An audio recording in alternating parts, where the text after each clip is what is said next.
नमस्कार, जोहार, मैं संजय और आप देख रहे हैं न्यूज झारखंड। चलिए जानते हैं सुबह से लेकर शाम तक की झारखंड की तमाम बड़ी खबरों को।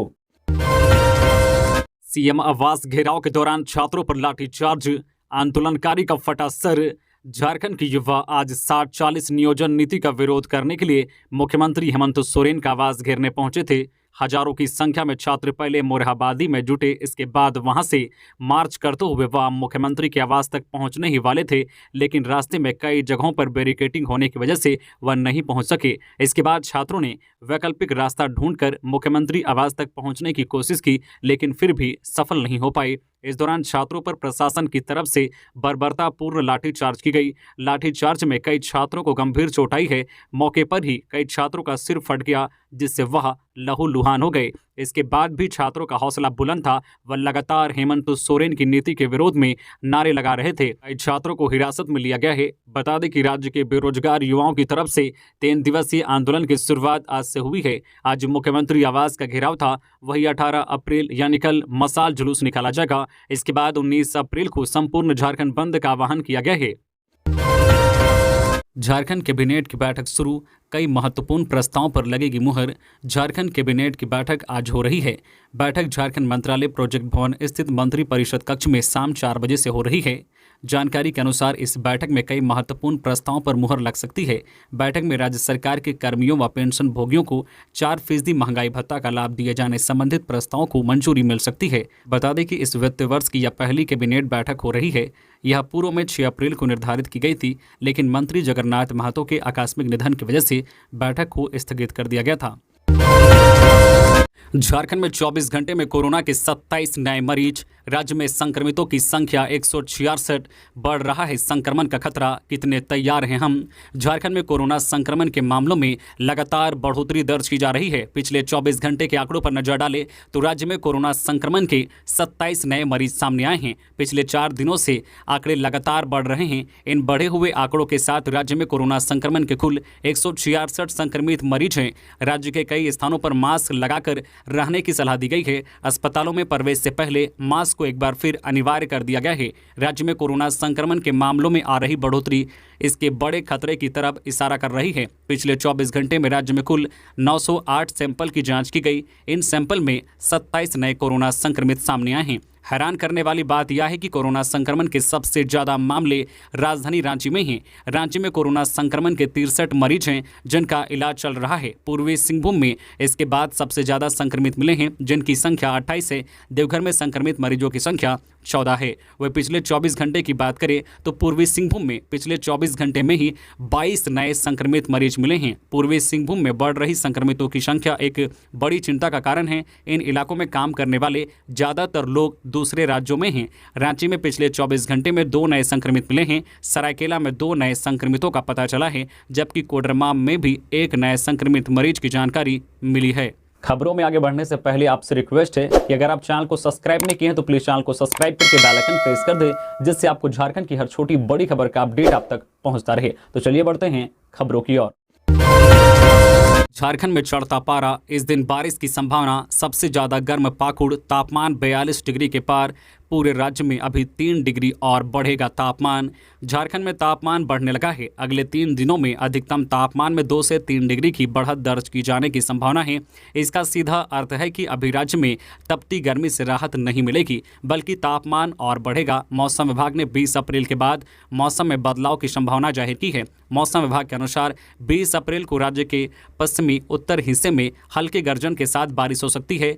इससे इन इलाकों में तापमान में थोड़ी गिरावट आ सकती है, लेकिन यह राहत लंबे समय तक नहीं रहेगा। 2 दिन के बाद ही तापमान में फिर बढ़त होगी। राज्य में तापमान लगातार बढ़ रहा है। पिछले 24 घंटे में पाकुड़ सर्वाधिक गर्म स्थान रहा। यहाँ का तापमान 42.4 डिग्री रहा। मेदिनीनगर का तापमान 41.7 डिग्री और जमशेदपुर का 41.5 डिग्री पर रहा। संभावना जताई जा रही है कि इन जगहों पर अभी कुछ दिनों में तापमान और बढ़ेगा। रांची में अधिकतम तापमान 36.4 डिग्री रहा। रांची समेत राज्य के कई जिलों में तापमान में जो बादल नजर आए, बादलों ने कोई राहत नहीं दी। उमस भरे मौसम ने लोगों को और परेशान किया। पिछले 24 घंटे में तापमान में 1 डिग्री तक की कमी दर्ज की गई है। मौसम वैज्ञानिक अभिषेक आनंद के अनुसार पूरे राज्य में अगले 3 दिनों में पारा 2 से 3 डिग्री अभी और बढ़ेगा। घंटी आधारित शिक्षकों को प्रति माह मिल सकता है 57,700 रुपये मानदेय। घंटी आधारित अनुबंध शिक्षकों का मानदेय बढ़ाने की तैयारी है। आज हो रही कैबिनेट की बैठक में इस पर निर्णय हो सकता है। इनको प्रति माह 57,700 रुपये मानदेय मिल सकता है। वही 6 महीने का एक्सटेंशन था, जिसे जेपीएससी की बहाली तक बढ़ाने पर निर्णय हो सकता है। स्थायी प्रोफेसर की बहाली में इनको 5 अंक मिलेंगे। शिक्षकों ने इस प्रस्ताव को कैबिनेट में देने पर सचिव को धन्यवाद दिया है। बोकारो के एक मंदिर में दान पेटी का ताला तोड़कर चोरी। बोकारो में इन दिनों चोर मंदिरों को निशाना बना रहे हैं। आज लगातार तीसरा दिन है और बोकारो जिले के माराफारी थाना क्षेत्र में फिर से एक मंदिर का ताला तोड़कर दान पेटी और अन्य सामानों की चोरी कर ली गई है। घटना का सीसीटीवी फुटेज भी मिला है। पुलिस चोरों की पहचान करने में पुलिस जुट गई है। चतरा में 5 लाख के 4 इनामी नक्सलियों का सरेंडर। भाकपा माओवादियों को मध्य जोन में बड़ा झटका लगा है। लावालौंग में 2 शैक कमांडरों समेत 5 इनामी माओवादियों के मुठभेड़ में मारे जाने के बाद इंदल ने जहां पटना में सरेंडर किया, वहीं कल रविवार को 4 इनामी नक्सलियों ने चतरा में हथियार डाल दिए हैं। वैसे फिलहाल पुलिस अधिकारी सरेंडर के मामले में कुछ भी बताने से कतरा रहे हैं, पर सूत्रों की माने तो राज्य के आला अधिकारी चतरा पहुंच जल्द ही मीडिया को इसकी जानकारी दे सकते हैं। सूत्रों की माने तो सरेंडर करने वाले नक्सलियों में 5 लाख का इनामी जोनल कमांडर गया के 12 चट्टी के गहरी तरी निवासी अमरजीत यादव उर्फ लखन, पलामू के नौडीहा बाजार का संतोष भुइयां, चतरा के राजपुर का सहदेव यादव और एक अन्य नक्सली नीरू शामिल हैं। सभी पर पुलिस ने 5-5 लाख रुपए का इनाम घोषित कर रखा है। बताया जाता है कि फिलहाल पुलिस उन्हें गुप्त स्थान पर रखकर इनपुट जुटा रही है। बताया जा रहा है कि इन नक्सलियों के संपर्क वाले जितने भी नक्सली हैं जो समाज से भटक गए हैं, उन्हें समाज की मुख्यधारा में लाने का प्रयास एसपी राकेश रंजन कर रहे हैं। शिवम स्टील कंपनी के सत्यम फैक्ट्री में हादसा। 4 मजदूर झुलसे। गिरिडीह के मुफसिल थाना इलाके के अजीडी उदनाबाद में स्थित शिवम स्टील कंपनी के सत्यम फैक्ट्री में लेडर गाड़ी में आग लग जाने से 4 मजदूर गंभीर रूप से झुलस गए। आनन फानन में सभी घायलों को इलाज के लिए गिरिडीह शहर के एक निजी नर्सिंग होम में भर्ती कराया गया है। बताया जा रहा है कि बिहार का रहने वाला एक मजदूर बबलू कुमार गंभीर रूप से झुलस गया है, जिसे बेहतर इलाज के लिए बोकारो रेफर कर दिया गया है। घटना के बाबत बताया जा रहा है कि आज सुबह करीब 10:15 पर सत्यम फैक्ट्री में 1 दर्जन से अधिक की संख्या में मजदूर लेडर गाड़ी से लोहा लेकर जा रहे थे। इसी दौरान लेडर गाड़ी में आग लग गई। चांडिल में जंगली हाथियों का आतंक जारी। आक्रोशित ग्रामीणों ने किया सड़क जाम। सरायकेला खारसवा जिला में हाथियों का उत्पात जारी है। जिले में चांडिल अनुमंडल क्षेत्र में जंगली हाथियों के आतंक से ग्रामीणों में डर समाया हुआ है। आए दिन कई ऐसी घटनाएं सामने आ जाती है जिससे क्षेत्र में भारी जान माल का नुकसान झेलना पड़ रहा है। ऐसे ही एक घटना दोबारा हुई है, जिसमें चांडिल के मानिकुई तारकू आंग में जंगली हाथियों का झुंड जमकर उत्पात मचाया है। बता दें कि रविवार देर रात हाथियों का एक झुंड गांव में आ घुसा और उत्पात मचाते हुए ग्रामीणों के घर को तोड़फोड़ पूरी तरह से क्षतिग्रस्त कर दिया। साथ ही घर में रखे हुए धान और चावल को भी खाकर और फेंक कर नष्ट कर दिया। हालांकि कल के इस घटना में किसी व्यक्ति को नुकसान नहीं हुआ है, लेकिन अपने सामान के भारी नुकसान को देखते हुए ग्रामीण आक्रोशित हो गए।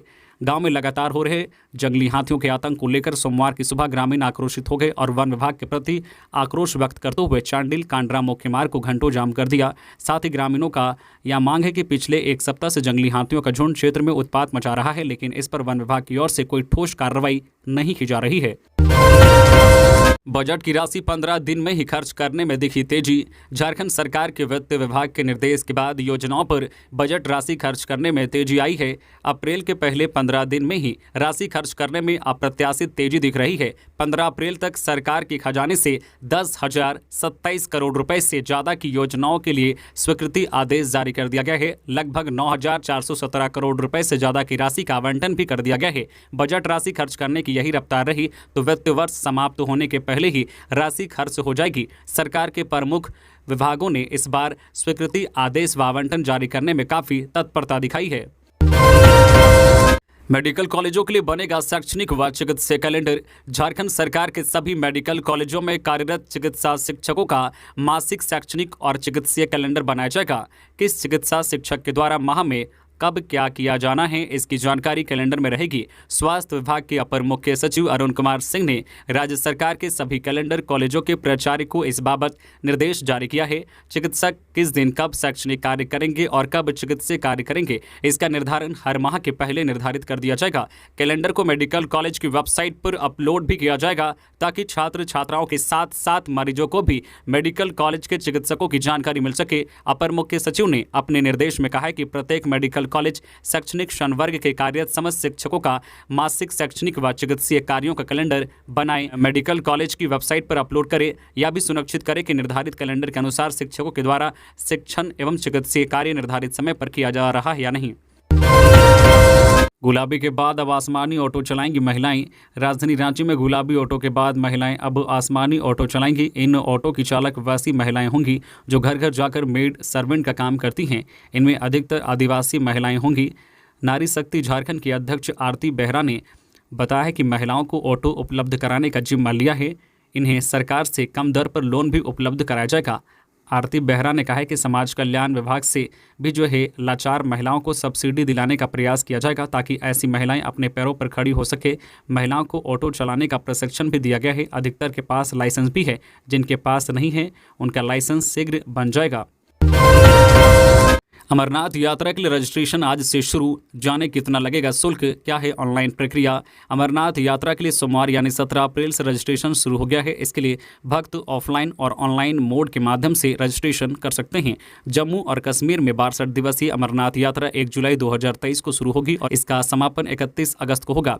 यात्रा दोनों मार्गों से एक साथ शुरू होगी। 1 जुलाई से अनंतनाग जिले में पहलगाम ट्रैक और गांदरबल में बालटाल जिला तक अमरनाथ तीर्थ स्थल दक्षिण कश्मीर हिमालय में 3880 मीटर की ऊंचाई पर स्थित है। श्री अमरनाथ साइन बोर्ड भक्तों के लिए सुबह और शाम की आरती का सीधा प्रसारण भी करेगा। तीर्थ यात्रा के बारे में वास्तविक समय की जानकारी, मार्ग पर मौसम और ऑनलाइन सेवाओं का लाभ उठाने के लिए एक ऐप बनाया गया है। तीर्थ यात्रियों को अपने आधार कार्ड का विवरण रखना होगा। नामित बैंक शाखाओं के माध्यम से अग्रिम पंजीकरण की लागत प्रति व्यक्ति 120 रुपये है। ऑनलाइन पंजीकरण की लागत प्रति व्यक्ति 220 रुपये है। समूह पंजीकरण की लागत प्रति व्यक्ति 220 रुपये है।